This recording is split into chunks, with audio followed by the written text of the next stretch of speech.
Hello everyone, welcome to learn and interactive learning. मैं सौम्या और मैं आप सबका फिर से स्वागत करती हूँ fundamentals of automotive and manufacturing की और एक क्लास में। तो चलिए जान लेते हैं आज की टॉपिक क्या है।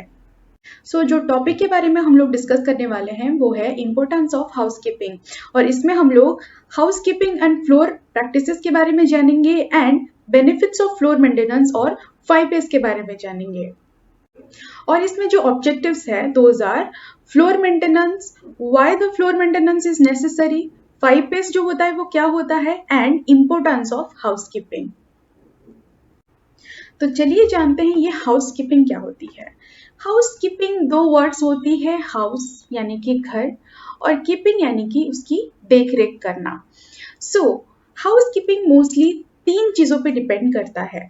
साफ सफाई, उसकी क्लीनलीनेस को मेंटेन करना, उसको अच्छी तरीके से क्या प्रॉब्लम है देखना, उसकी मेंटेनेंस को मेंटेन रखना, देन उसकी सौंदर्य को मेंटेन रखना, उसकी जो एस्थेटिक अपकीप्स है, चाहे वो रूम हो, पब्लिक एरिया हो, उस कोई भी बैकयार्ड हो, इंडस्ट्री का हो या फिर कोई मॉल्स या फिर कोई बड़ा सा बिल्डिंग का बैकयार्ड हो, उसकी चारों तरफ की सराउंडिंग हो, तो सारी चीजों की अच्छी तरीके से तदारक करने को हम लोग हाउसकीपिंग बोलते हैं।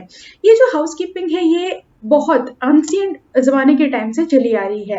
पहले ये स्टार्ट हुआ एंशिएंट ग्रीक और रोम के सिविलाइजेशन के दौरान। देन इसको 19th सेंचुरी चलते चलते हम लोगों ने एज प्रोफेशनल वर्क कर लिया। अच्छा, एक बात बताइए, आपकी इंडस्ट्री चाहे बाहर से बहुत सुंदर दिखती हो, लेकिन आप जहाँ पे काम करते हो उसकी जो फ्लोर है, उसकी जो एनवायरनमेंट है वो एकदम से गंदी सी हो, फैली हुई हो, तो क्या आप वहां पे अच्छे से काम कर पाओगे? नहीं। तो उसी को जानने के लिए चलिए देखते हैं जो फ्लोर मेंटेनेंस होता है वो क्या होता है। फ्लोर मेंटेनेंस एक ऐसी मेंटेनेंस प्रोसेस होती है जिसमें कि हम लोग, चाहे वो वर्कशॉप हो, चाहे आपकी इंडस्ट्री हो, चाहे आपकी वर्क प्लेस हो, उसी एरिया की फ्लोर को या फिर उसके आसपास के एनवायरनमेंट को अच्छे से मेंटेन रखते हैं। ये क्या करता है, आपकी जो फ्लोर है या फिर जो कस्टमर आपको विजिट करते हैं उनकी जो अटेंशन रहती है अच्छी रहती है। ये एक सैनिटाइजेशन को इम्प्रूव करता है और वर्क एनवायरनमेंट को हाइजीन रखता है। ऊपर से ये जो इफेक्ट्स होती है अपीयरेंस, तो उसको डेवलप करता है। अगर एक इंसान की अपीयरेंस और एनवायरनमेंट क्लीन हो तो डेफिनेटली उसकी जो वर्क एफिशिएंसी है और सेफ्टी है वो बढ़ेगी। तो चलिए जानते हैं ये जो फ्लोर मेंटेनेंस है ये क्यों नेसेसरी है। तो जब हम कोई फ्लोर को क्लीन रखते हैं, अच्छे से हाइजीन रखते हैं, तो क्या रहता है, जो आपकी फायर हैजार्ड है या फिर कोई भी एक्सीडेंटल हैजार्ड है उसकी मात्रा क्या हो जाती है, डिक्रीज हो जाती है। उसके बाद एक बेटर हाइजीनिक कंडीशन इंप्रूव होता है for the work and for the health itself. उसके बाद अगर इंसान का हेल्थ और माइंड और एनवायरनमेंट अच्छे से डेवलप हो, अच्छे से इम्प्रूव हो, तो उसका क्या होता है, प्रोडक्टिविटी जो होती है वो इम्प्रूव हो जाती है। आप अगर हर चीज हर जगह पे सही से प्रॉपर वे में हम लोग रखते हैं तो कोई भी टूल हम लोग इजीली फाइंड आउट कर सकते हैं। जो चीज जहाँ पे रखी है उसको इजीली हम लोग क्या कर सकते हैं, कैच कर सकते हैं। देन नेक्स्ट होती है आपकी जो स्पेस है, स्पेस को इजीली हम लोग मैनेज कर सकते हैं। अगर चीजें फैली हुई होंगी तो स्पेस हमको कम मिलेगा, लेकिन अगर वो एक सिंक्रोनाइज वे में उसको स्टैंडर्डाइज करके एक जगह पे या फिर कुछ जगह पे हम लोग उनको प्रॉपर वे में प्लेस करें तो आपकी स्पेस मैनेजमेंट भी हो जाती है।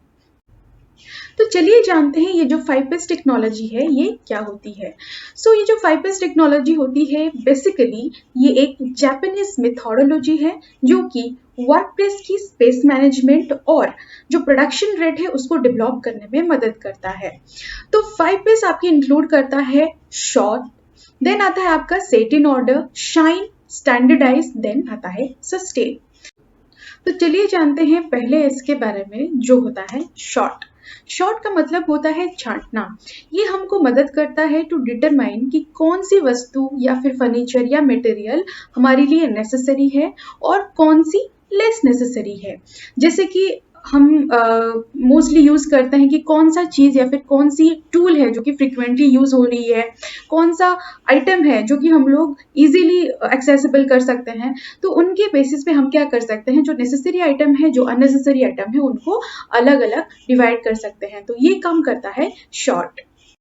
देन जो नेक्स्ट स्टेज आती है वो होती है सेट इन ऑर्डर, यानी कि जो नेसेसरी या फिर अननेसेसरी चीजें हमने डिवाइड करके रखा है उनको एक प्रॉपर ऑर्डर में मेंटेन करके रखना। जैसे कि कौन सी आइटम फ्रिक्वेंटली यूज हो रही है उसको अलग से रखना, कौन सा आइटम हमको या फिर कौन सी ऐसी चीजें हैं जिनको ग्रुप में लिस्ट करना जरूरी है, जिनको टूल्स लिस्ट की जरूरत है, या फिर जो ऑर्गेनाइजेशन यानी कि जो स्टोरेज कंटेनर है कौन सी वस्तु के लिए क्या है, तो हमको उसका एक प्रॉपर ऑर्डर में उसको मेंटेन करके रखना है। तो ये क्या करता है, इजी कर देता है कि उस टूल पे या फिर उस इक्विपमेंट तक पहुंचने के लिए। So that works goes to set in order. Then जो नेक्स्ट 5 पेज आता है वो होता है शाइन। शाइन का मतलब होता है क्लीनलीनेस। तो इसका मैंने पहले जिक्र कर रखा है हाउसकीपिंग में। कोई भी टूल या फिर इक्विपमेंट को रेगुलर बेसिस में उसका मेंटेनेंस करना, उसको क्लीन रखना और उसको अप टू डेट रखना, that is the work coming under sign.